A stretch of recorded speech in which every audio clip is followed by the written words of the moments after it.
Hi everyone and welcome back to the channel. My name's Bryony and I'm one half of the Indecisive Readers. I read 11 total books in December, including 3 audiobooks, 1 physical book and 7 ebooks. My average rating was 4 stars because I read a lot of fantastic books. And yeah, I'm not going to talk about them necessarily in the order I read them, but kind of in an order. Basically, I read 3 books from a series, but I read them over the month. And therefore, I'm a little bit out. They're the only ones that aren't in order, but that's just because I want to talk about them all in one go. So the first book I'm going to talk about from December is Upright Women Wanted by Sarah Gailey. I rated this one 4 stars. It was basically about a woman who runs away because her best friend has just been killed, her best friend who she loves, and she joins a group of queer librarians as they adventure across America.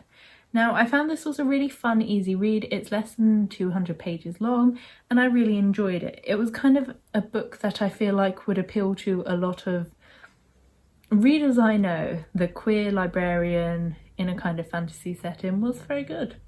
And also it was very feminist, which, if you know me, is also good. For such a short book, I thought it was a really interesting kind of character study on what our first impressions are, how they change, and also whether our first impressions are kind of made by us or made by the society around us and how those can then change. I just wish the book could have been longer. There was so much more that could have been explored, but I really liked the relationships between the characters. I like kind of how they grew, and there was one character who was exclusively referred to with they them pronouns, and I thought that was really well done. They were just kind of introduced as they, and the other characters were like, cool. So I definitely recommend this book. The next book I read in December was Kingdom of Souls by Rena Barron. This is a book I've wanted to read since about September, and I finally got round to it in December. The sequel comes out in February, and so I wanted to read it before the sequel came out, and I did in the end. I rated it 3.5 stars, and I will explain why I rated it 3.5 stars, obviously, as we go on. It follows a girl called Ara who all her life has wanted to be magical, but it seems like she's never going to get it. And then she decides to pursue a dark way of getting magic, and I thought that was going to be where the plot finished, but more happens. But I don't want to say what more happens because I might spoil it. But the reason why I rated this 3.5 stars was because for me, the beginning really dragged. It took me 11 days to read the first 200 pages, but then the second 200 pages I finished within 2 or 3 days. And so I really found it was a book of 2 halves. It wasn't to say that the start was bad, but it just had a lot to kind of build up, and just kind of lots of, I don't know why I struggled to get through it, because once it started it was really interesting. I liked the kind of family dynamics, I liked the characters. Well, I wouldn't necessarily say I liked some of the characters, but I liked Ara and I liked her friend the prince, but I can't remember what his name is either. Yeah, it was a long time ago, it feels like, since I read this book. What I thought, like I said, would be the main plot point ended up kind of being quite minor, but what then went on instead was really interesting, and I think how it's going to get explored in the sequel should be interesting. I don't quite know where the sequel's going to go, but I should pick it up straight away because I do want to see where it goes. And whilst I want to say still remember stuff, but you can see I clearly can't remember stuff. Whilst I can still remember stuff about this, I should kind of do that. But one thing I particularly loved about this, one was the family dynamic. It was so complicated, but 2 was the magic. It was so interesting, and there wasn't just one type of magic. I think so often, even if you have a magic system, it is one thing, but there were different kinds of magic, and magic isn't just good and powerful, it's sometimes dark, and that powerfulness can be bad. But yeah, I did enjoy it. I just struggled with the start, so I hope the sequel will be better because it's more like the end. I don't know, but I rated it 3.5 stars. The next book I read in December was The Raven and the Reindeer by T. Kingfisher. This was the November/December pick for Miss Tate Reads, and it is a retelling of The Snow Queen, but kind of a feminist retelling of it. I don't know a lot about the original story, so I don't know how feminist it is, but basically a girl goes to find her love from the Snow Queen and goes on adventures along the way and meets a talking raven, and then there's a reindeer vaguely. But it's really interesting. Like I said, I don't know a lot about the Snow Queen's original tale, but I did enjoy how this explored it. The book weirdly felt both like a classic fairy tale with the story and kind of with the narrator, but also something completely new with how the characters interact, how the other characters interact towards the narrator. Like, she'd be like, oh, I'm not like other girls, and the grandma's like, you're exactly like other girls, that's what every girl says. So I quite enjoyed that. I thought that was quite fun. I found the book itself was a really short, easy read, and it's perfect for kind of Christmas and winter. I will certainly kind of recommend it to other people if they want like a Christmassy read, and because it was so short, I got through it in just a few days. And I really like the kind of relationships in this, both the unexpected LGBTQ plusness of it, but also the kind of friendship in it. Although the relationships seemed quite quick, which for me usually puts me off the book, I didn't actually mind it so much because there were things that happened between the characters that makes their bond so like solid, and therefore I thought it kind of worked out. But I also like the friendship between the main character and Mousebones, who was the raven, and it was pretty cool. I liked him and I rated the whole book 4 stars. I will definitely try some of the author's other work, particularly because they have a book with a character named Bryony. The next book I finished in December, I actually started it in November, was Why I'm No Longer Talking to White People About Race by Rennie Edo-Lodge. I'm not going to rate this because I feel uncomfortable rating a non-fiction book, especially one about race, and also because I don't read non-fiction generally, so like I'm never going to love non-fiction. I mean, I have loved some non-fiction, but like something like this isn't something I'm going to adore, and therefore I don't want to rate it.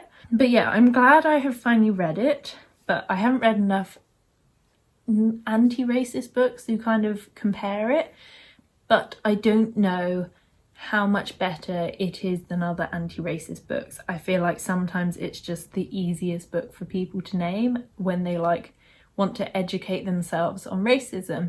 And whilst I think this did have some educational points, like I was interested to learn more about like British racism, because so often you hear about like American racism, and so I thought it was really interesting to see where like my own culture kind of has had its problems and still does.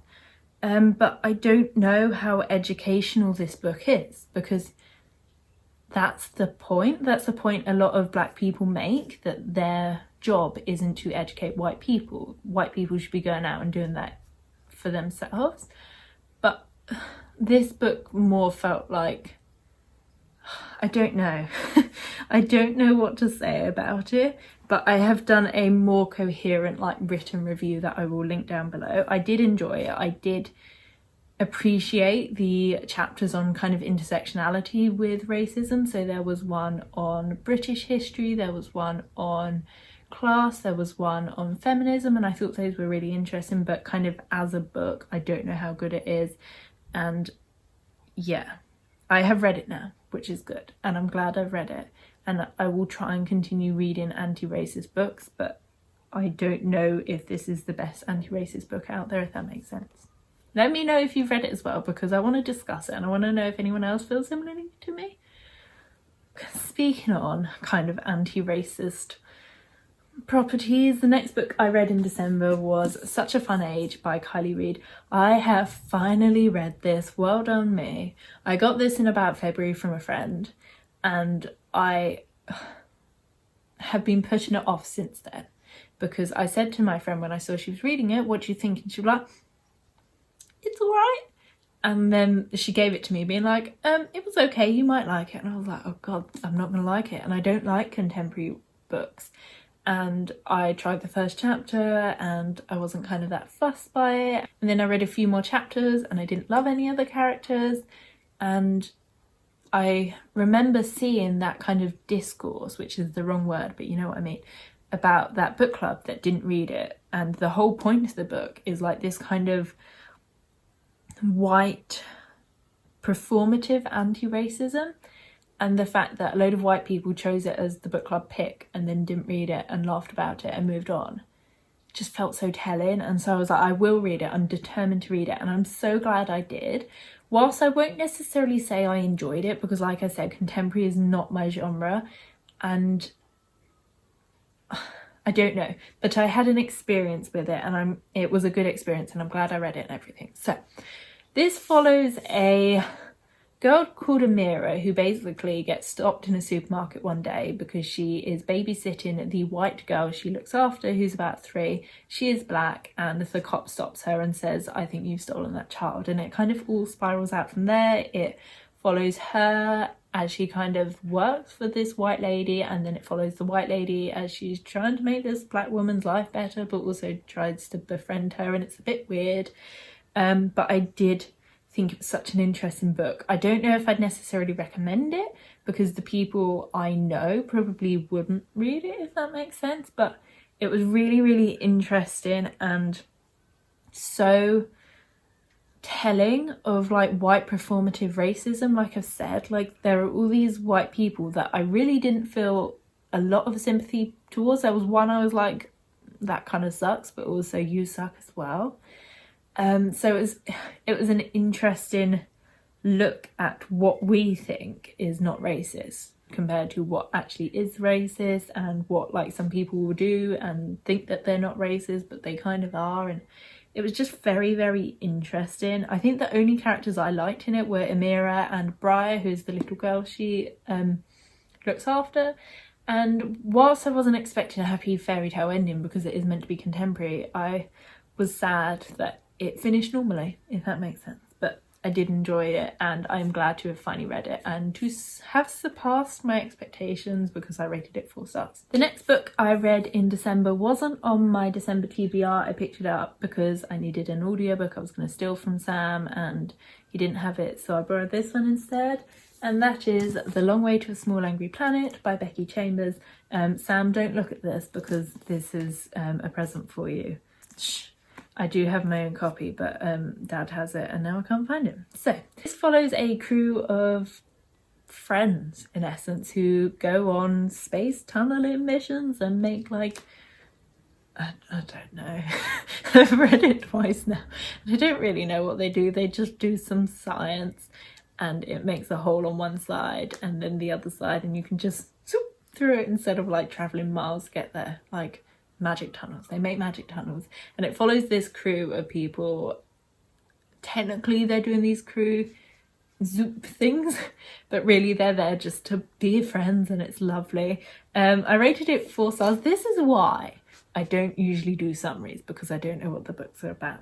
But anyway, I rated this 4 stars. I did read this last April. Oh my god, that makes it sound like 2020. I read it in 2019, and like I said, I wasn't planning on rereading it, but I did vaguely have an itch to like reread it, and because I needed an audiobook and I knew the audiobook for this was quite nice, it kind of like ticked both boxes, so like that worked out really well. I love the characters in this. They're so interesting. They're quite like nuanced. They've each got secrets, but they're not like major secrets. I mean, some of them are, but they're like secrets that the others can get over and still like each other, and I think that's really lovely. I love how they all interact with each other and how they grow together and how they're just nice to each other. They just make me happy.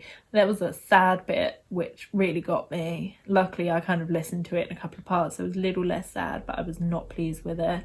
I'm sure if you have read it you know what bit I mean. I was not pleased at all, and I knew it was coming. Like the whole book I was anticipating it, and I was not okay.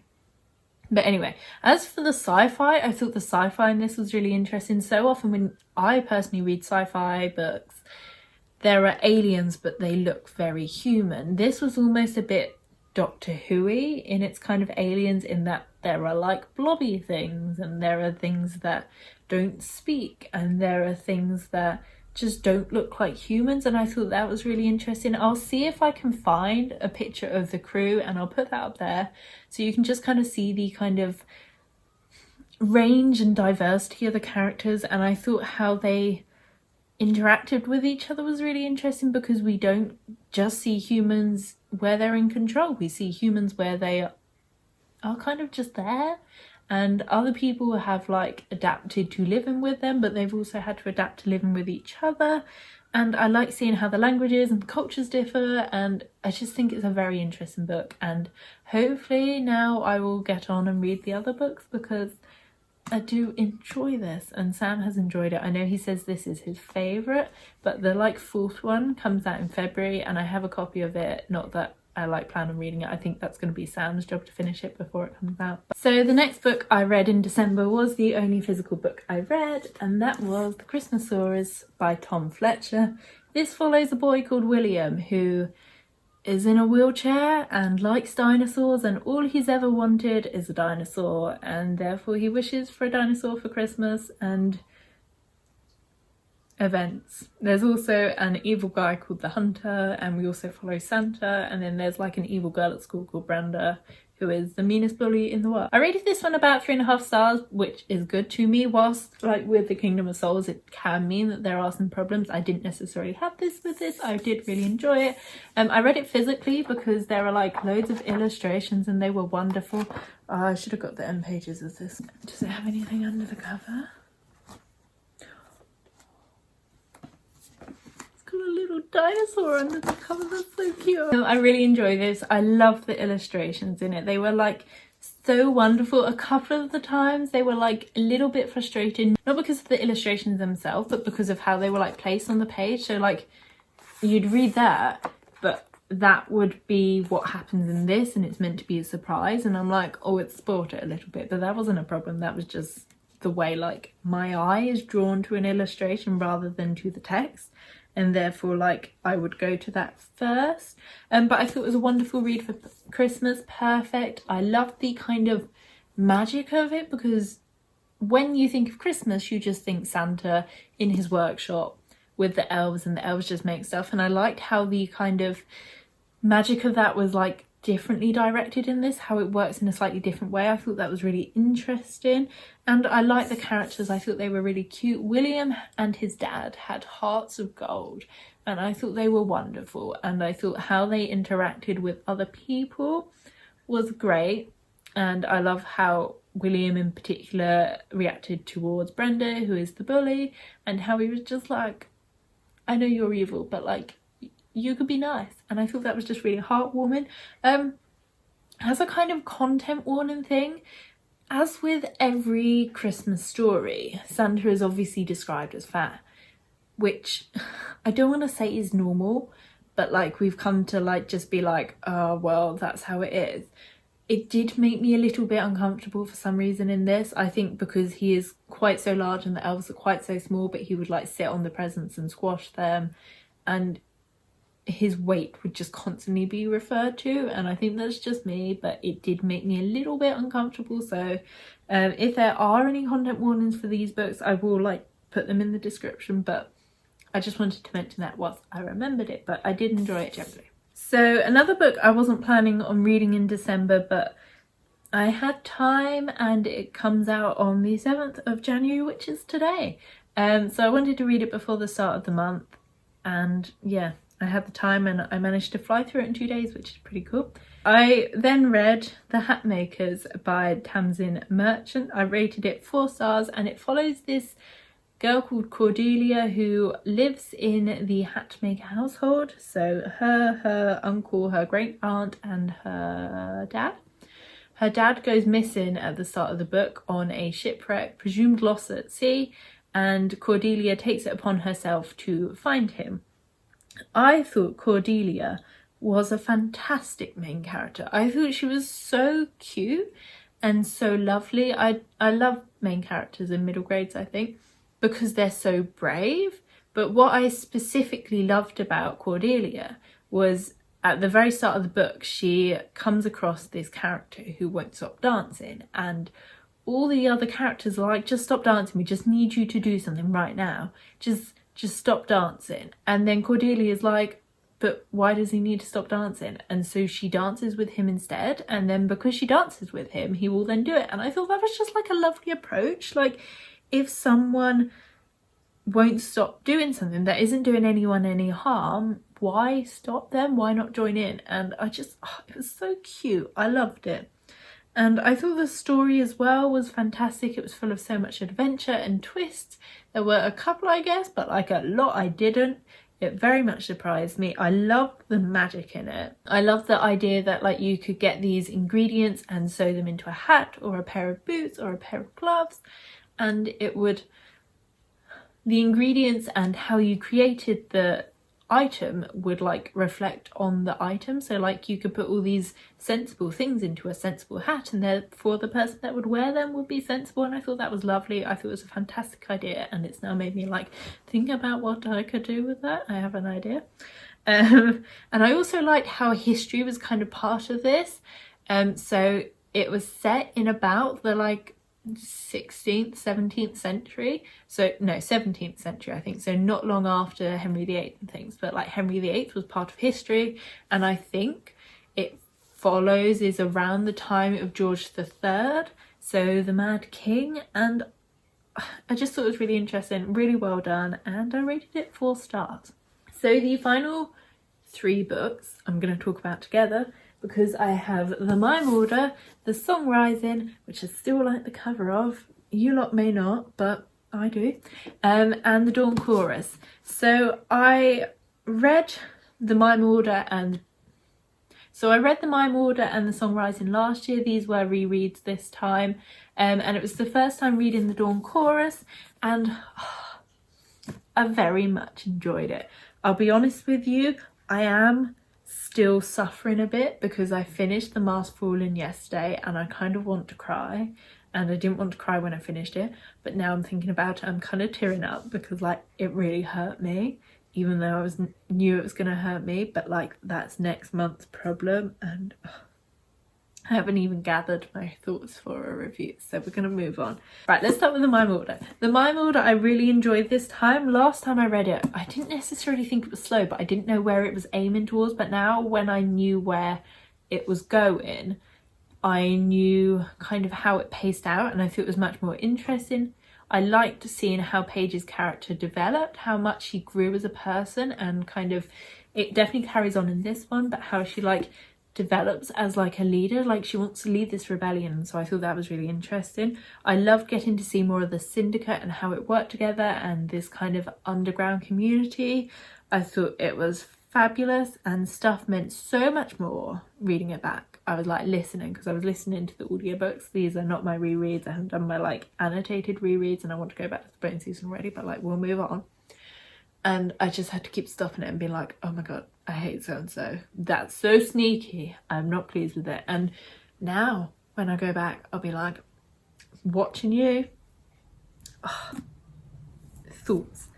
Then the Song Rising, I did really like the Song Rising when I first read it. This was the first one of them that I rated 5 stars, and I rated it 5 stars because I adored how like we started to see how the kind of, there's a word and it's gone out my head, how the unnatural kind of world works outside of London. So we start to step into Edinburgh and to, no, there's a hair stuck in it.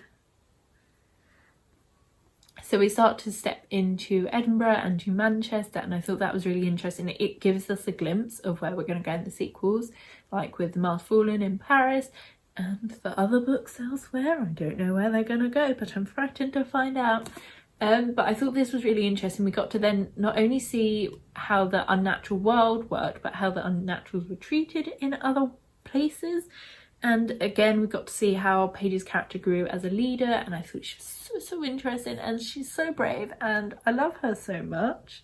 Their relationship, there being Paige and Warden, or Arcturus, their relationship in this is so interesting. I love getting to see how it kind of grows, but how it doesn't just like immediately jump in. It's a 7-book series, like they're gonna be like together for a while. And I just like seeing how like they've moved on, like because they were enemies and now they're like friends, and there's a little bit more, and it makes me sad.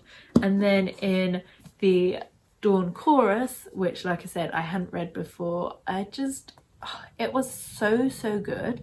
The fact that Samantha Shannon can squeeze so much into 100 pages or less, I think it's about 70 pages. I stayed up until 2 a.m. to finish it because I just got excited. And I thought it was fantastically done. I thought how she kind of explored stuff that she wouldn't get to explore in a book, because in like an actual book you have to just move on and you don't get to see this trauma, you don't get to see people recovering. And so I think the fact that she got to explore in this was so good. I loved their relationship in it, and I also loved that we got to see more of an insight into things from the Bone season. I really like this series, and I might just go and cry in a corner whilst I try and write my review. So yeah. So these are just some of the books I read in December. Once again, it was a fantastic reading month. I'm so grateful for like being able to read books that I like and knowing what books I like. And I'm just broken a bit about the Bone Season series.